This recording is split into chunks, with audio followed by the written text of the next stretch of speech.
Hello there, a very good evening. Welcome to another edition of the People's Platform. Our topic of discussion today, of course, is something that is going to affect each and every one of us here in Sri Lanka. At a time when Sri Lanka is facing an economic crisis, soon we will be seeing the government's financial plan for the next year, the budget for the year 2023.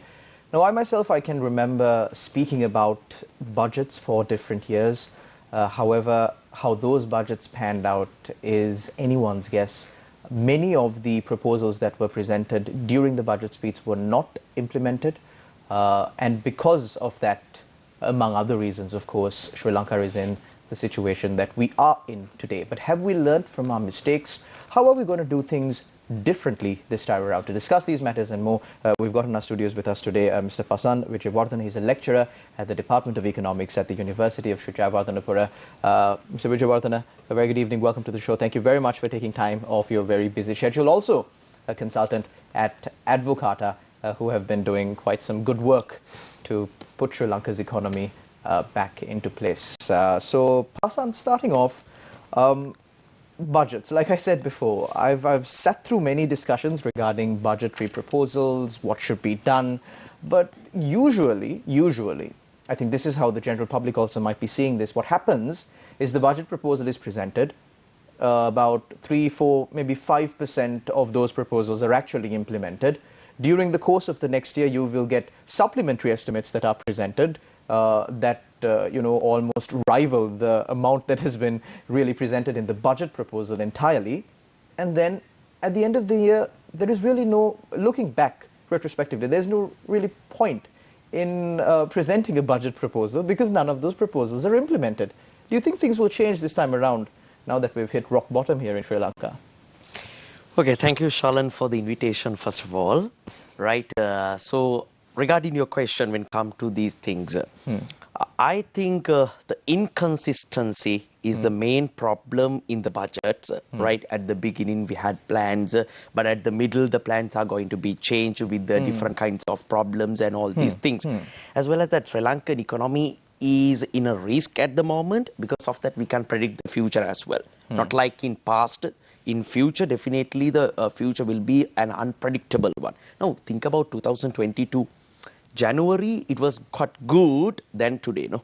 Right? July, it was very bad, and now it is come out from this crisis and little bit okay. But in December, in next year, March, that will be a different story. So like that, with the crisis, what happened normally, the situation in the country can change time to time. Very fast. Very fast, not like previous periods. So, the thing that you mentioned can be more practical this time than the previous time as well, right? So, what I suggest in this case is, why things are changing, that's because of the crisis. So, Sri Lankan government should have a scenario planning. Now, even in normal companies, the private companies, they are having scenario planning. Scenario planning means if this scenario happen, what is the budget? What is the budget plan or something like that? Okay, if this scenario happen, what is the next thing? If China agreed to for the restructuring process, then what's happening? If China disagreed, then what's the plan? Like that, there should be a scenario planning in terms of budget proposals and budget executions as well, according to my perception, because this is an uncertain period. So there have been, calls for many years, to allocate 6% for education, to allocate this much of a percentage for health. Do you think that these calls from the general public that have been there for a long time but never really been, fulfilled in the budget will come around this time? This time it should be, right? For an example, in 2016, according to the IMF calculation summary, around 2% was spent on the education, 1.6% was spent on the health. So health and education are the merit goods or the welfare goods. No, everybody, you and me both want.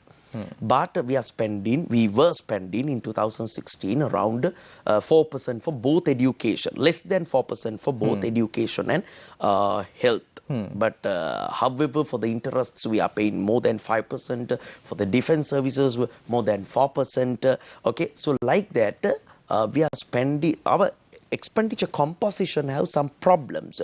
So I think government should take actions in upcoming 2023 budget to change the composition. For an example, Now you know we are in a crisis.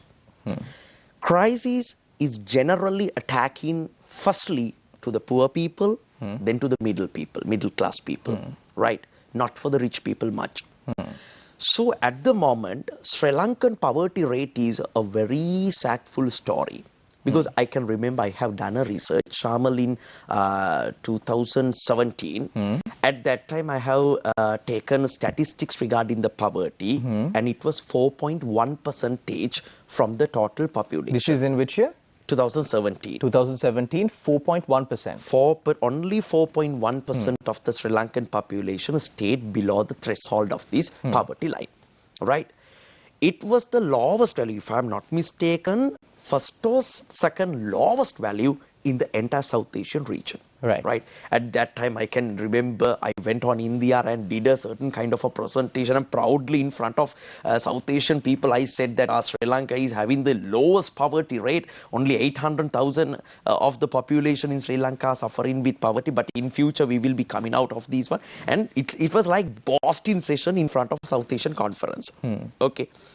And however, right, during that period, I can remember in India, 1/4 of the population was suffering with the poverty, extreme poverty. And that's about what, 250 million people? Yeah, maybe, right? Because India has a population of what, 1 billion? Yeah, of course. So India, Afghanistan, most of the countries, and even Nepal have the same story. Their poverty was very big. But now the same thing happened. In 2021, our poverty rate increased up to 13.1%. Right, from 5 values, it went up to 13.1% in 2021 last year. And now the World Bank is estimating this value is rising. This value will be rising up to 25 point something in 2022. That means definitely, Benedicts, in 2022 end, again, 1/5 of the population will be suffering with extreme poverty. That means their daily income will be stayed below $1.90. Right? So this is a very critical situation in terms of Sri Lanka. We had no such history in the recent past. Now, as you mentioned earlier, when we are deciding the expenditure composition in this 2023 budget, government should give special attention on this poverty problem. Because if people are suffering with poverty, it will be another burden for the country, no? Right? Therefore, they should increase or expand the social protection expenditure side by reducing the defense expenses, by reducing some other expenses. Okay, if we can increase these expenses done on the social protection, that will be better, right? But again, when come to the social protection, there are lots of problems. Social protection mean, okay, people know that, right? Social protection mean the samurdhi, different kinds of the grants given for the disabled people, different things. Okay, free handouts. Yes, simply grants, gifts for the people, right, from the government end, right? Very nice. So people are happy because they are receiving grants, okay, the free things from the government. But when analyzing the social protection programs, there are many programs in Sri Lanka to protect the poor people, to eradicate the poverty, to reduce the poor population in Sri Lanka. There are lots of problems, mainly three. Number one, social protection programs. Number one is social insurance program. Insurance program means government is giving different kinds of grants for the people to insure themselves. Right? Now, for the public people, what is that? Pension scheme. For the public workers, pension scheme to insure themselves. For the private workers, EPF and ETF for insure themselves. And for the vulnerable people, vulnerable groups also, there are some of the schemes like farmers and fishermen pension schemes. For them also, for the farmers, for the fishermen in the informal sector, for them also, there is a pension scheme. That is social insurance program. Second one, I'm talking about the social protection programs because it should be important aspect in the 2023 budget. Right. The second social protection program is social assistance program. Right. That means government is not going to insure yourself, but government is trying to assist or support your financial background. Help you somehow. Yeah, helps you some. So there are different kinds of problems. There are different kinds of projects for the low-income people, Samurdhi program. For the children also, Grade 5 scholarship program. And for the university students also, the Mahapala Shishata program. There are multiple projects. Not only that, we have another social protection program, that is labor market related programs. That means the vocational trainings and all these things are provided for the people to develop themselves for the labor market. Now, when I was presenting all these programs in a one conference, one member from audience stood up and asked a question, right? Mr. Pasan, now in Sri Lanka there are more number of social protection programs in the history. What happened? Did our people came out from the poverty? I said, yes, Sri Lankan people came out from the poverty. But she asked another question, Mr. Pasan, are you satisfied about the efficacy or the success of these social protection programs like Samurdhi? I said, yes, people came out of poverty, but I'm not satisfied. Why? 1.3 millions of the population came out of the poverty, but still under this social protection program, 3 million of the people are remain in the poverty. I'm talking before COVID-19. Now the situation has already changed. Right? Now, in the social protection programs, in the Samurdhi programs, why we are unable to take all the people or majority of the people out from the poverty trap by using the social protection program? Why we are unable? Right? So this question was researched by, I can't remember the exact organization, Lions Asia or something like that. Sorry for that one. However, this particular research had done a nice analysis on two grants. Number one, that is regular welfare grants provided by the government. What are the regular welfare grants? Okay, you know, in your village also, right, there are people who are receiving Samurdhis. There are disabled people who are taking grants from the government. Those are the regular social welfare payments. And that is one part of the analysis. And in the particular research, there's another part of the analysis. They did a nice research about the 5,000 rupee cash grant given during the period of COVID-19. Can you remember? That was given on multiple occasions. Yeah. It was given. To a majority of the public. Then there was, I believe, if you contract COVID from the local Gram and Iladari divisions, they bring and they give you a certain amount of grant. I believe several houses in my area also, household, they got this grant. Yes. Yes, exactly. So they researched about the first grant, 5,000 rupee grant, the initial one. Now, through that one, they found 30% of the households have taken the regular welfare grants. That means Samurdhis, disabled people grants. 30% of the households in the country were eligible for it and taken it. But this COVID grant, 5,000 rupee COVID grant, 71% of the people has taken it. That means there is a 41% of the gap.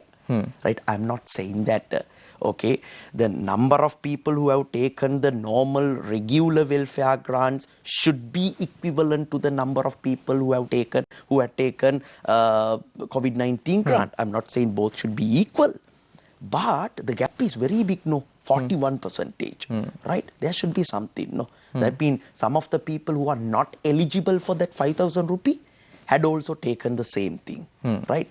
Such kind of suspicion created inside the researcher's mind. Then what researcher did? She and the team went on a deep analysis about the people who have taken these grants, right? And okay, what she did, what their team has already done, they have divided the population into population who has taken these grants into 5 main segments, A, B, C, D, E. Segment A include the richest set of the people, right? They have good level of education. They had good level of economic background, good family background, social class was better, very good one. However, then the segment E. But all these people have taken this 5,000 rupee grant. Yeah. Okay, all these people and this group E or the segment E are the poorer set of the people. Then in the research, they identified that the normal regular grant, that means daily grant, social welfare grant, 7% of the segment A, that means the richest people, 7% of the richest people also had taken this normal social welfare grant. Like the Samurdhi. Samurdhi, the disabled people, those things, and as well, 7%. And the segment E, the poorest people, only 45% of the poorest people have taken this regular grant, regular social welfare grant. That means the segment E is the eligible category, 100% of themselves should take it, but only 45% had taken it. That means still there were 55% remain with nothing, no anything from the government end. That is a regular thing. Then come to the COVID-19 grant. Okay, that story was very funny. 27% of the segment A has taken the 5,000 COVID grant. That means the rich people also had taken the same thing. Now we have a problem. Even though government is spending something, right? There is a problem whether these amounts are going to the right people at right time. That's why still the poverty is a significant problem in Sri Lanka. But there are groups that say that poverty is a problem in Sri Lanka because of these social welfare programs, because of these grants. What they say, or their point of view, is that these grants make people complacent. People start getting comfortable with receiving 5,000 rupees every month, although it doesn't seem like much now with the economic crisis. Let's just say somewhere around pre-2019, 5,000 rupees is quite an amount. I mean, one person could manage at least a few weeks with 5,000 rupees. So their argument is that people get complacent when you give them these grants, and they don't work towards, pulling themselves out of poverty. And that's one of the main reasons why these social security schemes don't work. Is there any truth to that? Yes, it's correct. But the thing that I have talked is a little bit different from it. Because now actually the Samurdhi and the 5,000 grant, okay, so those things can be identified as something applicable for your argument. But as I mentioned earlier, can you remember, when I was talking about the social protection programs, I said many, right? In the last part, I said there were 3 categories, and the third category was a labor market oriented different kinds of programs, vocational like training, vocational trainings and all these things. And there is a Samurdhi livelihood development programs as well, which will be helping people to develop their life through different kinds of job opportunities. So such part is also included in the social protection program list. Right. Okay, but I agree with your point. If we are continuously giving Samurdhis or cash grants continuously, that is not a good thing to practice. But however, right, together with it, that should be provided until they come to a certain level in which they can manage their financial background by themselves. Because it's kind of funny, sometimes you get politicians making election promises saying, I'm going to increase the amount of Samurdhi beneficiaries, and you get people cheering, but it's kind of counterproductive, isn't it? Yeah, exactly. That's true, right? However, if government is putting certain kind of a effort in this crisis period for this social protection, that's a very important thing to do at the moment. Because at the moment, if we ask people to start businesses and develop themselves by themselves, that will be not practical at the moment. Your argument is correct. I'm also in the same mind. Okay, otherwise people will be having a dependent mindset. Okay, they will be not independent at any time. Right? Therefore, we should remove these grants and all these things after bringing themselves to a certain extent. But the problem is, at the moment there is a crisis. To protect themselves, to reduce this poverty up to a certain extent, we should give a kind of extra attention on the social protection network, because that is a IMF request as well. So during the past few years, we saw some turbulent times as far as taxes are concerned. I think the most hard-hitting tax was the recent hike in pay tax. But Sri Lanka has suffered at the hands of having these irregular taxes and tax breaks and tax holidays. There are scams named after it. You get the garlic scam, you get the sugar scam, you get the coconut oil scam, different scams by manipulating the system of taxation. And the end result being that now the pay tax is significantly higher than what it was. I'm not saying comparison to other countries in the world that it is relatively much higher than that. There are countries that have much higher pay tax rates, but of course they did not, or citizens in those countries did not experience a drastic change, like from somewhere around 8% or so to 30%, 36%. So regarding 6% to 36%. 6% to 36%. So regarding these tax changes, do you think the budget that's coming up now, there will be more changes? Will it be regularized during the next year? Could we expect, more volatile changes, at least in taxes, be it direct taxes or indirect taxes, given the volatility in the, economic sector in the country? Yeah. It's a very interesting question, which I should provide a long answer. Right? I'll start in this way. Now the people are worrying about increasing of the taxes now, right? As well as that, now this time the tax rates increased and people started shouting. Last time in 2019 end, it was reduced. Or they reduced the taxes, and at the time of the reduction, nobody blame or nobody complained. But because of the tax reduction, then the queue system started. Okay, the shortage of goods were taken place, and lots of social issues arised as a result of that beginning point. Now, reducing tax is also not a good thing. Increase in tax is also not a good thing. When increasing also, people are shouting. When decreasing, after a long-term impact, then again people are shouting. Now, this is the problem. Now, what should we solve? We shouldn't have a problem with increase or decrease of the taxes, according to my personal opinion. I'll tell one example. 300 years ago, there was an economist called David Ricardo. He said a nice statement. Okay, he said that if government expenditures are available at a higher level, right? The reduction of the tax today means increment of the tax tomorrow. I'll repeat it. If government expenditure is at the higher level, reduction of tax today means definitely increase of the taxes tomorrow.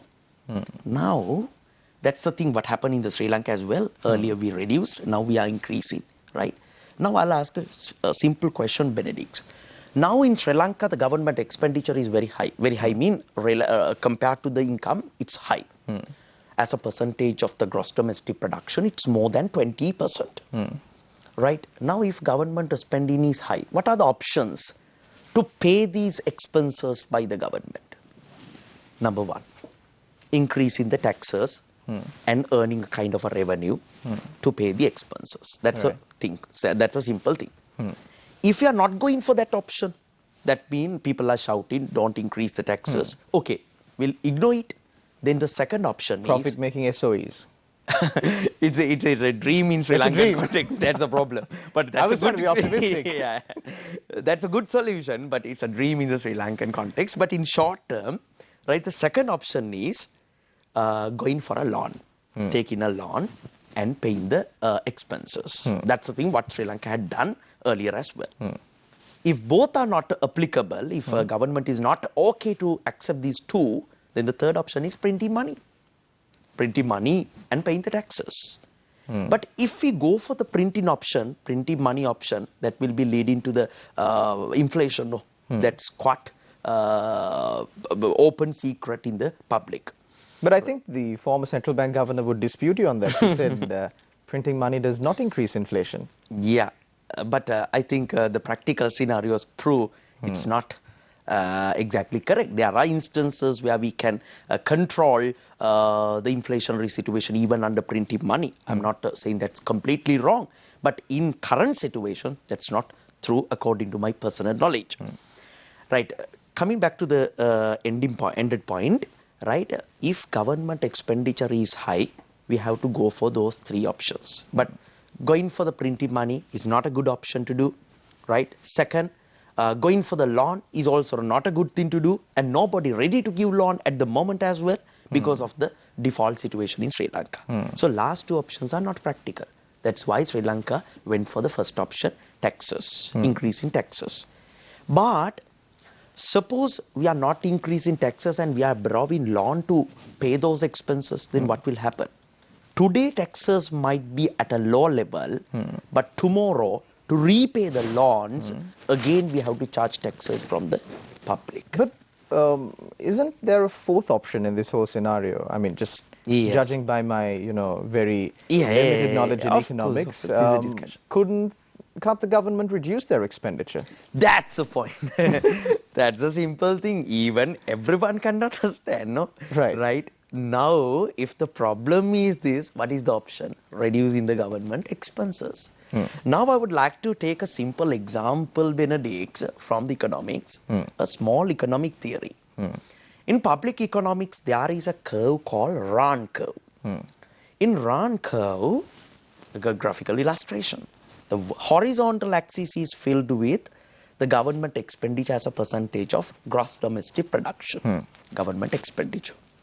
The vertical axis is filled with the economic growth. Then to show the relationship between these two aspects, Rahn curve has already drawn, and it is something like this, that been increasing, maximize at a certain point, later it is decreasing.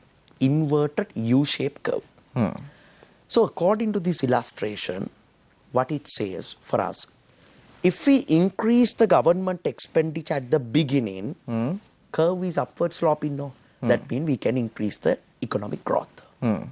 But at a certain level, that means at a certain level of the government expenditure as a percentage of GDP, the economic growth will be maximized. So most of the people are saying it's around 20% or something like that in terms of the government expenditure. Then, but it can be changed from country to country. Economic growth will be maximized. But if certain government increase the government expenses, continue to increase. Yes, continued to increase even after reaching to that maximum level, then what happens? The economic growth will go down. This is the simple illustration explained by the Rahn curve. What is the message of the Rahn curve?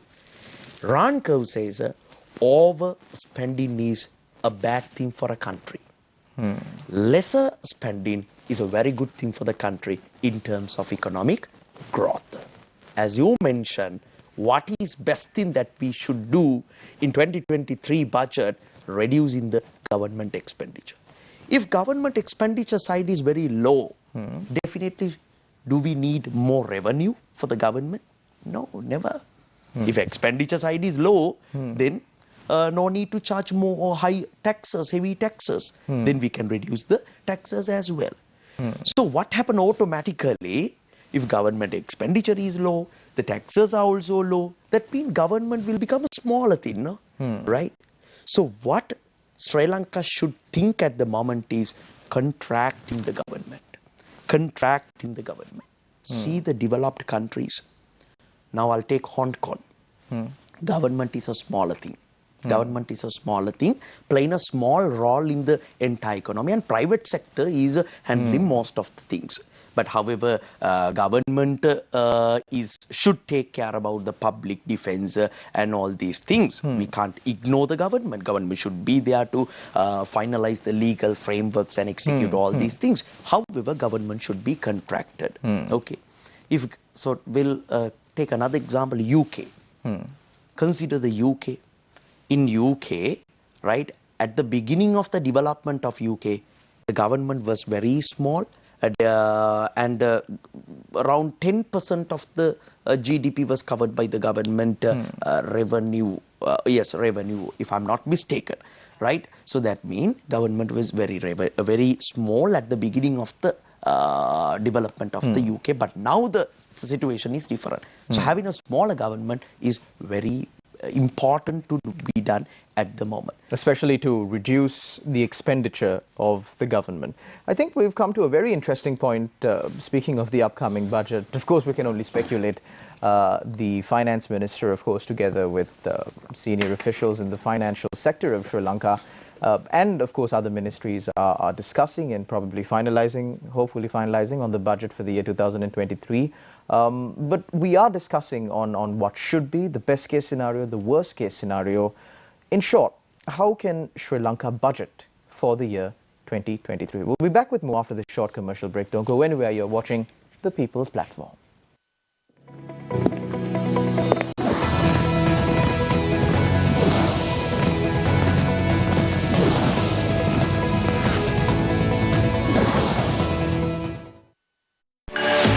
Newsfirst News Alert ඔබේ ජංගම දුරකථනයටත් ඔබ dialogue පාරිභෝගිකයෙක් නම් English Alert සේවාව ලබා ගැනීමට NFU ලෙසත් Singlish Alert සේවාව ලබා ගැනීමට NUS ලෙසත් Tanglish Alert සේවාව ලබා ගැනීමට NAT ලෙසත් ටයිප් කර 678ට send කරන්න.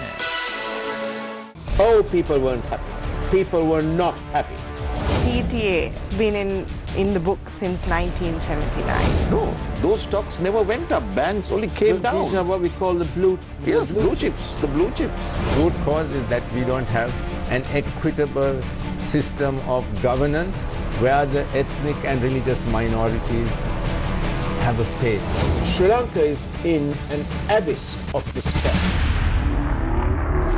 Newsline, weekdays at 8:30 p.m. on TV1.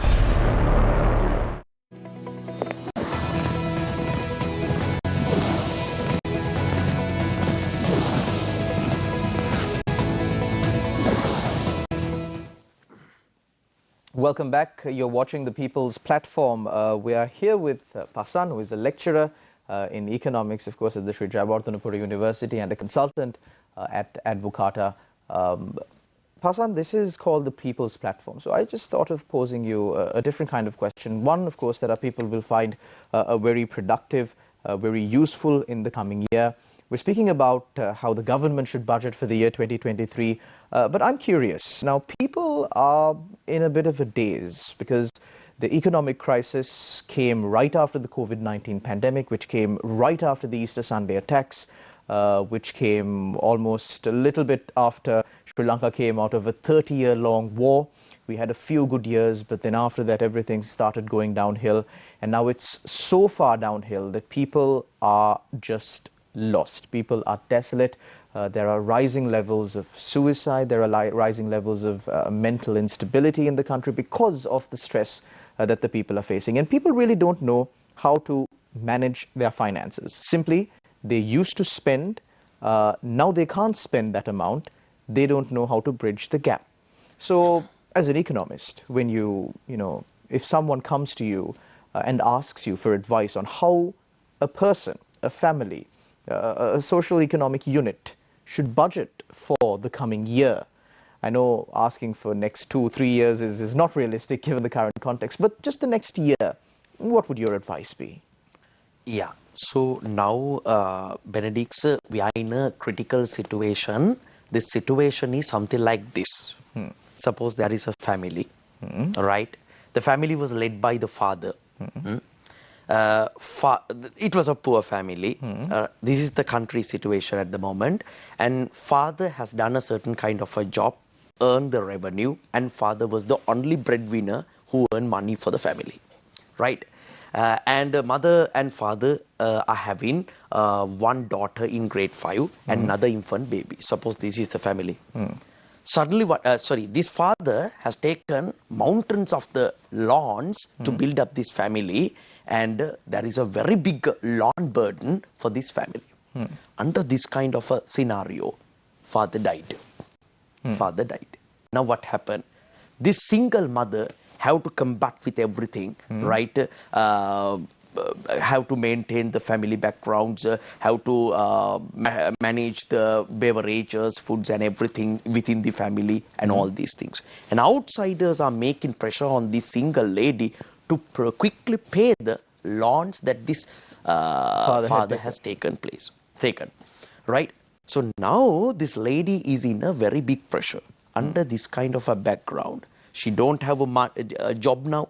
Okay, she want to find income source. Okay, she want to repay the loans that was taken by the husband, and need to take care about this grade 5 student, and also manage the stuff of this infant baby as well. It's a very pressureful experience. So this is the thing what happened to Sri Lanka. Under this kind of a background, if this grade 5 child came to mom and asked like this, right, mom, I want a speaking toy because my friend is also having a speaking toy, right?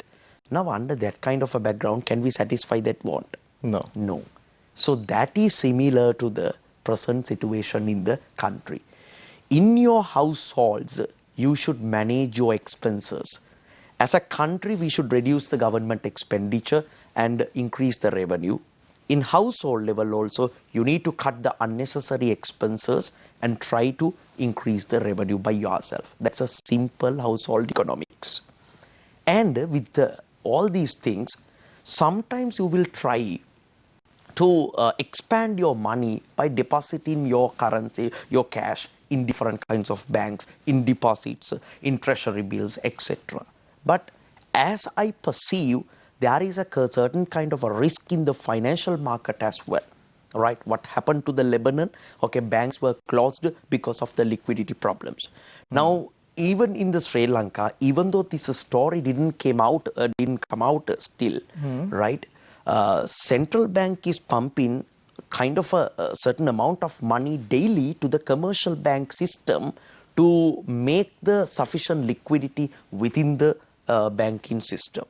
That means if central bank stop printing extra money and pumping it to the commercial banks, definitely commercial banks will suffer with a certain kind of a liquidity issue.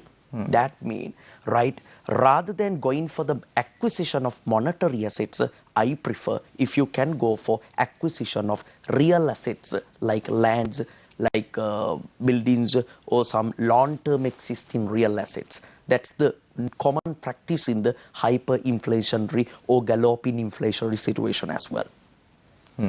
So moving on, we've got just a few minutes left. We were speaking about how... I think we missed the tax part. Yes, exactly. You were speaking about the taxation issue in Sri Lanka. Yes. So you asked earlier, now the tax rates are high. Income taxes are also high, 36% are there, of course. But in upcoming budget, government should give more attention on sorting out the issues in this taxation system rather than further increasing the tax rates, because tax rate increment is the most lazy activity to increase the government revenue, increasing the tax rates. But before increasing the tax rates, there are lots of things to do in order to increase the tax revenue if government want to increase the tax revenue. Now I'll take one example. VAT, value-added tax. Value-added tax is one of the common tax in most of the countries. In 1998, there was an important tax called turnover tax. That means for the turnover of the businesses, taxes were imposed. So those taxes can't be passed on to consumers? Can, but on the turnover. That is also an indirect tax. However, after 1998, in late 1998, they replaced this turnover tax to the VAT. That means government thought that rather than charging taxes on the turnover of the business, it's better to charge the tax on the value addition of the product. That's why they have introduced the value-added tax. However, just think both of the taxes are indirect taxes that can be passed to the customer. Indirect taxes, turnover tax and the VAT.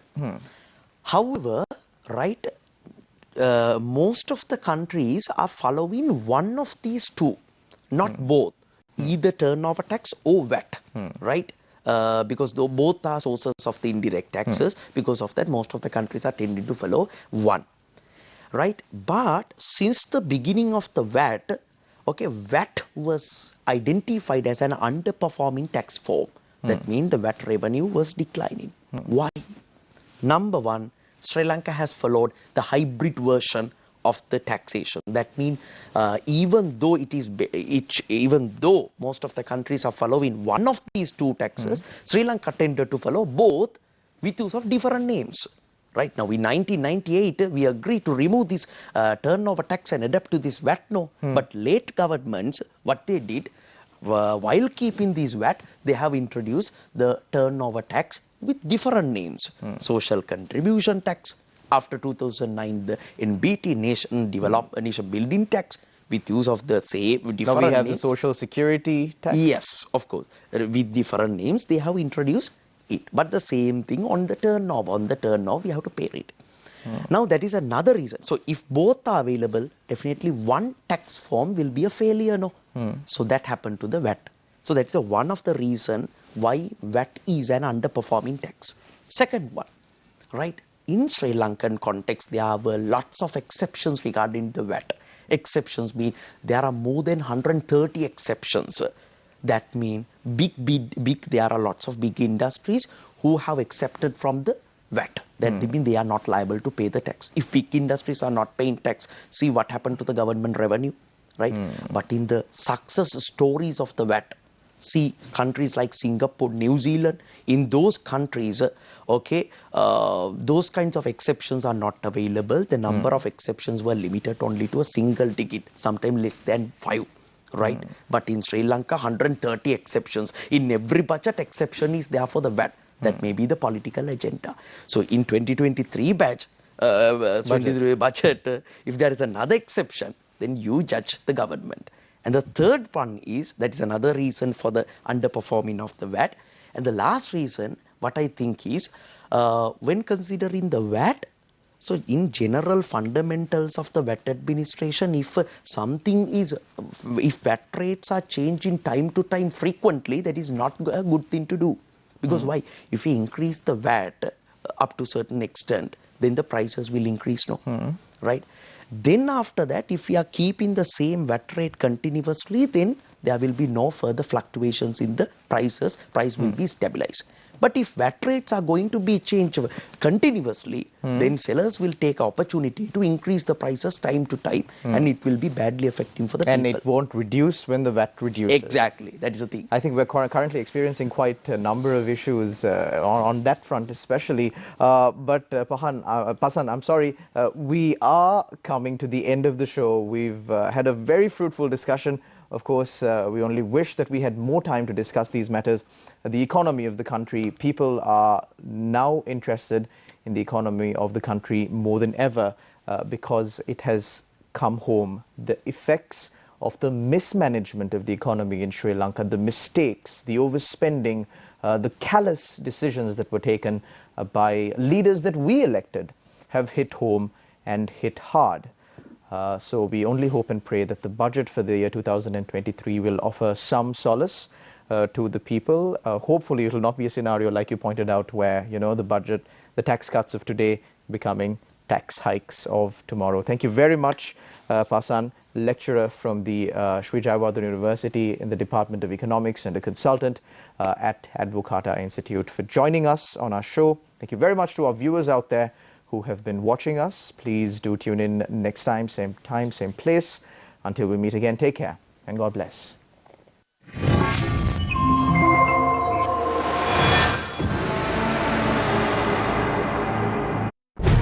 නැගිටින වෙලාව අර්ථවත් කරගන්න. පොතපතක් කියවන්න හුරු කරන්නට පුළුවන් නම් ඔහු හොඳ සමාජශීලී පුද්ගලයෙක් බවට පත් වෙනවා. ලෙඩට බේත් ගන්නට වැඩිය හොඳම දේ තමයි ලෙඩ නොවී සිටීම. අපි මේ පවතින ක්‍රමයක් එක්ක ගමන් කළ යුතුමයි. ඇත්තටම වෛද්‍යතුමනි අපි කන විදිය වැරදිද? පැරැන්ව අපි ගත්තේ විශේෂිත මේ ආහාර සංස්කරණයක්. සැහැල්ලු ආහන බලපත්‍රය වසර 2ක් සඳහා භාවිතා කර තිබිය යුතුයි. මිනිස්සුන්ට wants තියෙනවා, මිනිස්සුන්ට demands තියෙනවා, needs කියලා තියෙනවා. නැගිටිමු ශ්‍රී ලංකා. හැමදේම කියන හැමදාම උදෑසන 7 සිට. අද ලක්ෂක වටිනාකම රුපියල් 40000යි. ආත්මේ ගොඩ ගන්න පුළුවන් ක්‍රම දෙකයි තියෙන්නේ. මෙන්න ආණ්ඩු 6ක විතර එක දිගට ඇමතිකම් දරපු පිරිසක් ඉන්නවා. නව පරිවර්තනයක් අපේ රටට වුණා. අන්න එතකොට මේවා අගමුල ඔක්කොම මහජනයාට දැනගන්න පුළුවන්. IMF එකත් එක්ක සංදර්භ කිවිසුම Final Cut.